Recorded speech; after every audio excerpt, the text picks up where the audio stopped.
Hello नमस्कार, मी प्रतिभा तुम्हाला सर्वांचं स्वागत करते आपल्या चॅनलवर, ज्याचं नाव आहे ब्लॉगर परी. तर आजचा दिवस मला खूप छान सुंदर जाऊन तुमच्या मनातील सर्व इच्छा पूर्ण. तर इथे मी आज काय काय बनवणार आहे की त्याचं साहित्य मी एकत्र करून ठेवलेलं आहे. तर इथं पहिल्यांदा थोडंसं गॅस पुसून घेते, कामाला सुरुवात केली.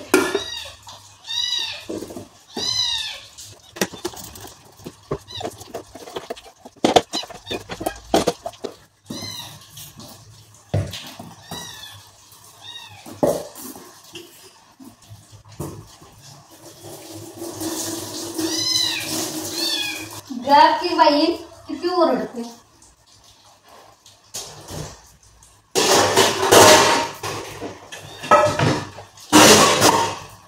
इथे मी आज गुलाबजामुन पण बनवणार आहे. बघ इथे घरातच मटकीला मोड आलेलं आहे, त्याची उसळ बनवते. पहिल्यांदा भात लावूया.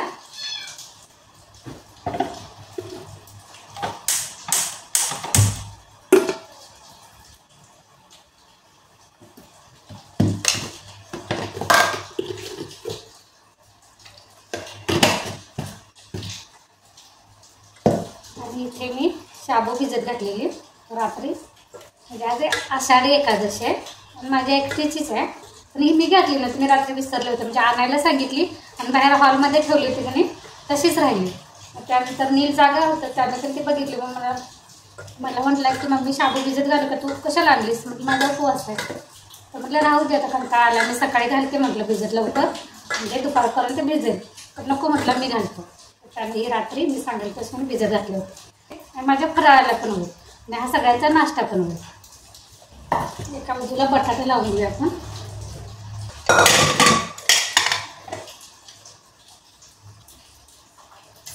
बटाटे लावू की नको हा विचार सगळं लावते.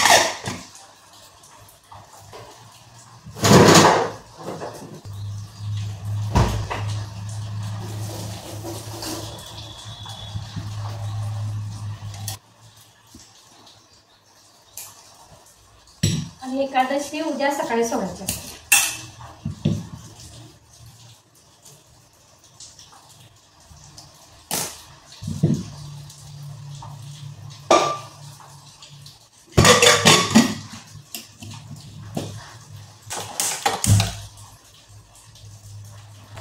चला तोपर्यंत फुलं काढून आणूया आणि देवपूजा करून घेऊया. आता फुलं आहेत की नाहीत काय माहिती.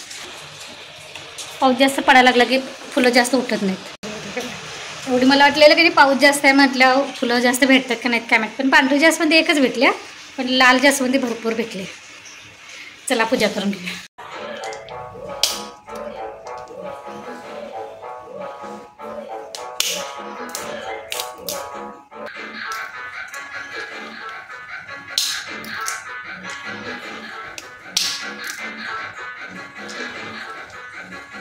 खिचडीसाठी मला शेंगा पाहिजे, म्हणजे भुईमुगाचे शेंगदाणे. तर ते संपलेले आहेत, त्यामुळे मी इथे आता थोड्या शेंगा फोडून घेते आणि भाजून कधी ह्याची भरड करून घेऊया, म्हणजे खिचडीमध्ये घालायला. पिलू खिचडी करू काय शाबू वडे करू? खिचडी करतो सकाळचं.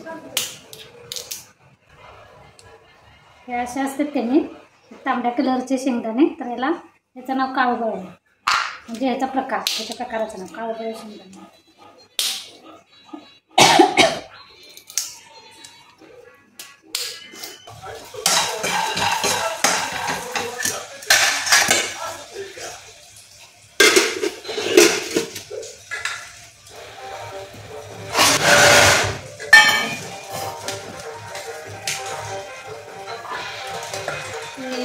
शाबू आणलेली तेवढी सगळी भिजत घातली, म्हणजे मी आजच चुकलं, थोडी शिल्लक ठेवा असं सांगायला पाहिजे होती. राहून गेलं आणि त्यांना सगळीच भिजवली. इतकी काय मला लागत नाही, त्यामुळं थोडी अशीच फ्रीजमध्ये काढून ठेवते आणि उद्या नाश्त्याला करू.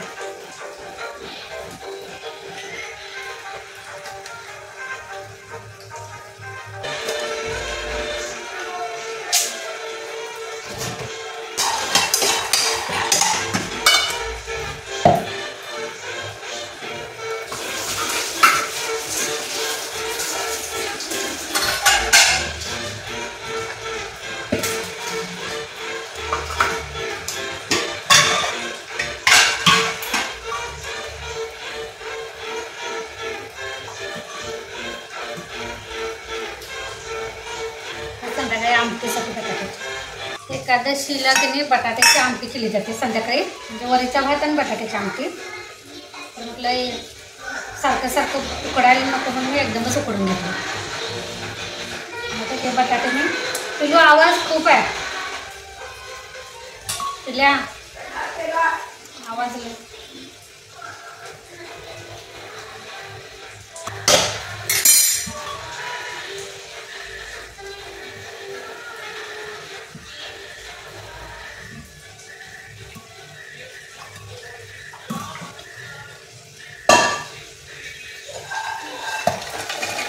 शेंगदाणा थोडंसं गार होऊ द्या आणि ह्याच्या पण भरड करून घ्यायचे. मी साल काढून घेत नाही, म्हणजे मी भाजीसाठी पण जे शेंगदाण्याची कूट करते की नाही तर त्याला मी शेंगदाण्याचं साल कधी काढत नाही, तसंच बारीक करते. थोडे गार होऊ द्या तोपर्यंत हे चिरून घेऊया.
इथे माझं जेवण वगैरे नाश्ता वगैरे सगळं आवरलेलं आहे. आता मी मगाशी पीठ भाकरी करायच्या अगोदर कधी त्याच परातीमध्ये गुलाबजामुनचं पीठ मळून ठेवलं होतं दुधामध्ये थोडंसं भाकरी होईतोपर्यंत. त्यानंतर आता मी छोटे छोटे गोळे करून घेते. तिकडे मी गॅसवर कधी त्याच्यासाठी गुलाबजामुनसाठी साखरेचा पाक तयार करायला ठेवला होता आणि त्यानंतर मग इथे कढईत पहिल्यांदा तेल चांगलं तापवायचं आणि बारीक गॅसवर हे तळून घ्यायला लागतं गुलाबजामुन. चला तर मी पटापट आता आवरून घेते.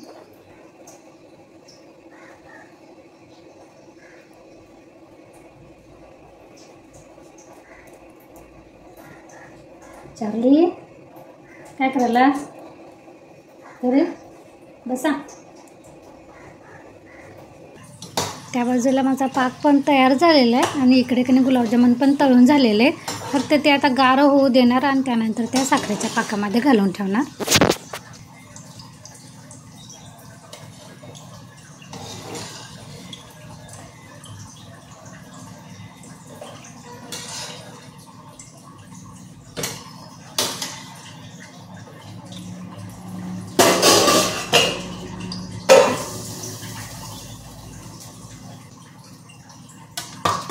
तर आता माझी की नाही सगळी कामं झालेली आहेत आणि आता बरोबर 1:30 वाजलेला आहे या फराळ करायला.